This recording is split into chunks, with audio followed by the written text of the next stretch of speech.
నమస్తే. ఇప్పుడు మీరు చూడబోతున్న వీడియో ఖచ్చితంగా మీకు ఉపయోగపడుతుంది, నచ్చుతుంది కూడా. మరి మీకు నచ్చిన విషయం నాకు తెలియాలి అంటే ఈ వీడియోని మీరు లైక్ చేయాలి, షేర్ చేయాలి, అలాగే మన ఛానల్‌ని సబ్స్క్రైబ్ చేయాలి. మీ సపోర్ట్‌ని నాకు అందిస్తారు కదూ! ఓకే. ఇప్పుడు వీడియోని స్టార్ట్ చేద్దాం. నేను మీ జయశంకర్ సిస్ట్లా. మన పిల్లలకి పుట్టిన తేదీని అనుసరించి బలమైన సంఖ్యాబలంలో పేరు పెడదాం. సమాజానికి దేశానికి బలమైన పౌరులనిద్దాం. ఏ ఇంట్లో కూడా అర్ధాయుష్ మరణాలు లేకుండా చేద్దాం. నమస్తే, వెల్కమ్ టు అవర్ ఛానల్. నేను పద్మిని. ప్రస్తుతం పాటు ప్రముఖ ఆధ్యాత్మికవేత్త, ఆస్ట్రోన్యూమరాలజిస్ట్, వేదిక్ వాస్తు స్పెషలిస్ట్, శ్రీ విద్య మరియు హనుమత్ ఉపాసకులు బ్రహ్మశ్రీ డాక్టర్ శివయోగి సిస్లా జయశంకర్ గారు మనతో పాటు ఉన్నారు. మాట్లాడదాం. సార్ నమస్తే. సార్ ఆయుష్మతి భవ. సార్, జగన్ షర్మిలాల మధ్య రాజకీయం, అది కుటుంబ రాజకీయం అనేది చాలా తారాస్థాయికి వెళ్తోందా అని అనిపిస్తోంది పరిస్థితుల్ని చూస్తుంటే. ఇద్దరికిద్దరు ఆవిడ కాంగ్రెస్ లో జాయిన్ అవ్వటం కావచ్చు, ఇప్పుడు ఎలక్షన్స్ కూడా వస్తున్నాయి కాబట్టి చాలా టఫ్ ఫైట్ ఇవ్వబోతున్నారు అనేది అట్లీస్ట్ అసలు ఓట్లు చీలేటటువంటి పరిస్థితి అయితే కల్పించేటటువంటి ఇది ఉంది అనేది వాదన వినిపిస్తోంది. అసలు ఈ కుటుంబ రాజకీయాన్ని ఎలా చూడొచ్చు, ఎలాంటి ఇంపాక్ట్ చూపిస్తారు షర్మిల గారు జగన్ గారి మీద అనేది ఇప్పుడు చాలా ఆసక్తికరమైనటువంటి విషయం. ఏమంటారు సార్? 100కి 100 వాళ్ళ కుటుంబంలో తలెత్తిన విభేదాలు ఇందుకు కారణం అనేది కనబడుతోంది. బట్ ఫైనల్గా చివరి అల్టిమేట్గా ఎండింగ్కి వచ్చేసరికి ప్రజలు పిచ్చోళ్ళు అవుతారు ఇప్పుడు కూడా. ఎందుకంటే మనం చూసుకున్నట్టయితే జగన్ గారి జాతకం, జగన్ గారి డేట్ ఆఫ్ బర్త్, ఆయన పేరులో ఉండే నెంబర్స్, షర్మిల గారి డేట్ ఆఫ్ బర్త్, షర్మిల గారి పేరులో ఉండే నెంబరు ఏంటి, వీటిని కనుక చూసుకున్నట్టయితే వాళ్ళ లక్షణాలు, వాళ్ళ ఆలోచన ధోరణి ఇవన్నీ మనకు తెలుస్తుంటాయి. జగన్ గారి డేట్ ఆఫ్ బర్త్ వచ్చేసి డిసెంబర్ 21, 1972. దీన్ని 3/7 కాంబినేషన్ అంటారు. 21 అంటే 3, టోటల్ కూడితే వచ్చేది 7. సో 3/7 అనే కాంబినేషన్ ఏంటంటే డివైన్ ఎనర్జీకి సంకేతం అది. కానీ ఆ డివైనిటీ ఆయనలో కనబడుతుందా అంటే ప్రశ్నార్థకం. మరి మనకున్న సమాచారం ప్రకారం వారి డేట్ ఆఫ్ బర్త్ అదే. మనకు పూర్తిగా అది నిజమైన డేట్ ఆఫ్ బర్త్, అబద్ధమైన డేట్ ఆఫ్ బర్త్ మనకు తెలియదు. ఉన్న సమాచారం ప్రకారం డేట్ ఆఫ్ బర్త్ అది డిసెంబర్ 21, 1972. సో ఈ 3/7 లక్షణాలు ఏంటంటే చాలా మంచివాళ్ళు, చాలా తెలివైన వాళ్ళు, చాలా ఇంటెలిజెంట్స్, చాలా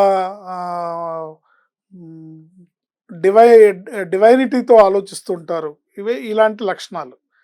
కానీ మరి ఆ లక్షణాలు ఆయనలో ఎంతవరకు ఉన్నాయి అనేది ప్రశ్నార్థకమే. ఉన్నాయనుకోవచ్చు, లేవనుకోవచ్చు, ఉండి లేనట్టుగా కనపడకపోవచ్చు. కానీ ఇక్కడ మెయిన్ ఆయన్ని దెబ్బ కొట్టేది as per my knowledge YS Jagan అనేది ఆయన ఎక్కువగా దెబ్బ కొడుతుంది. పేరు. సో పేరు అంటే జగన్ అన్నా బాగుండదు, వైఎస్ జగన్ అన్నా బాగుండదు, జగన్మోహన్ రెడ్డి అన్నా బాగుండదు, వైఎస్ జగన్మోహన్ రెడ్డి అన్నా బాగుండదు. ఏం బాగుంటుంది సార్ ఆయనకి? అది ఏది బాగుంటుంది అనేది కాదు. ప్రస్తుతానికి అన్నిట్లో నెగిటివ్ నెంబర్స్ ఉన్నాయి. సో జగన్లో 13వ నెంబర్ ఉంటుంది, వైఎస్ జగన్ అన్నా కూడా 13వ నెంబర్ ఉంటుంది. 13వ నెంబర్ని డెత్ నెంబర్ అంటారు. సో ఇప్పుడు డేట్ ఆఫ్ బర్త్ ప్రకారం ఈయన లక్షణాలు ఏవైతే డివైనిటీ, మంచితనం, ఇంటెలిజెన్స్ ఇవన్నీ ఏమవుతాయంటే ఈ జగన్ జగన్ జగన్ జగన్ అనే పేరుకి పవర్ పెరుగుతున్న కొద్దీ ఆ లక్షణాలన్నీ కూడా ఏమవుతాయంటే మూర్ఖత్వంగా మారడానికి, మొండితనంగా మారడానికి, నేను అనుకున్నదే చెయ్యాలి అనుకునే ధోరణికి, ఒంటెత్తు పోకడని చూపించే తత్వానికి, నేనింతే అనే తత్వానికి దారితీస్తాయి. ఓకే. ఇకపోతే షర్మిల గారి డేట్ ఆఫ్ బర్త్ తీసుకుంటే ఆవిడ date of birth 17 December 1973. 17 December 1973 అంటే 8/4 కాంబినేషన్ అంటారు. ఈవిడ డేట్ ఆఫ్ బర్త్ ప్రకారం చూస్తే ఈవిడ కూడా చాలా మంచి ఆవిడ. డేట్ ఆఫ్ బర్త్ కాంబినేషన్ ప్రకారం చాలా మంచి ఆవిడ. కానీ ఆ మంచితనానికి ఈవిడ పేరులో ఉన్న నెంబర్ 36వ నెంబర్ అని హెల్టర్ స్కెల్టర్ నెంబర్ అంటారు. ఈ నెంబర్ వల్ల ఏమవుతుందంటే ఈవిడ మంచిని పొగిడేవాళ్ళు కానీ, ఈవిడ మంచిని ఎంకరేజ్ చేసేవాళ్ళు కానీ చుట్టుపక్కల ఉండరు. అమ్మా నువ్వు గ్రేట్ అమ్మా, అమ్మా నువ్వు సూపర్ అమ్మా అనే భజన బృందమే ఎక్కువగా ఉంటారు. ఈవిడికి మంచి చెప్పేవాళ్ళు తగ్గిపోయి ఈవిడ చేసింది ఇది కాదు, ఇది కరెక్ట్ కాదు, ఇలా వెళ్దాం అని చెప్తే వింటుంది ఆవిడ. కానీ అలాంటి వాళ్ళు ఎవరు ఆవిడ చుట్టూ ఉండరు. అరే ఏంటి ఆవిడ ఏం చేసినా నువ్వు సూపర్, నువ్వు బ్రహ్మాండం అమ్మ, నువ్వు టాప్ అమ్మ అనే వాళ్ళే ఉంటారు. దానివల్లే ఆవిడ ఇబ్బంది పడుతుంది, మోసపోతుంది. అర్థమైందా అండి? రైట్ సో ఈ నెంబర్స్ వల్ల ఒక్క మాటలో చెప్పాలంటే జగన్ గారిది పేరు వల్ల ఏర్పడిన మహామొండితనం, షర్మిల గారిది తెలిసి తెలియకుండా ఏర్పడిన అహంకారం. వీటిని తగ్గించుకుంటే వీళ్ళు సమాజానికి ఉపయోగపడతారు.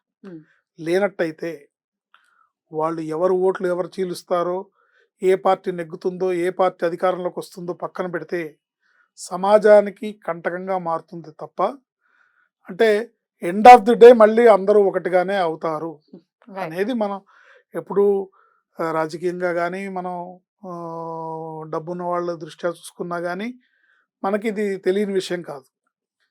సో వీళ్ళ తెలివితేటలు, వీళ్ళ మంచితనం, వీళ్ళ సేవాభావం, వాళ్ళ నాన్నగారు చేసిన దాంట్లో ఒక 10% అన్నా సమాజానికి ఉపయోగపడాలి అంటే కనుక వీళ్ళ పేర్లలో ఉన్న నెంబర్స్ బాలేవు. కాబట్టి వాటిని ఏదన్నా సరైన రీతిలో మెయిన్ ఈ పాయింట్ దృష్టిలో పెట్టుకొని వారు జగన్ గారు కొంత నేను అనుకున్నదే చెయ్యాలి అనే రెడ్డి గారు కాంగ్రెస్లో ముఖ్యమంత్రి అవల. రాజకీయాల్లో పర్మనెంట్ శత్రువులు ఉండరు, పర్మనెంట్ మిత్రులు ఉండరు. ఏంటి పైగా వీళ్ళు సొంతంగా తోడబుట్టిన వాళ్ళు. ఇది తాత్కాలికంగా ఏర్పడిన వైరమే తప్ప ఇది పర్మనెంట్ అని మనం శాశ్వతం కాదు. ఏంటి శాశ్వతం అనే భ్రమలో ప్రజలు పడద్దు. Right right sir, thank you so very much. నమస్తే.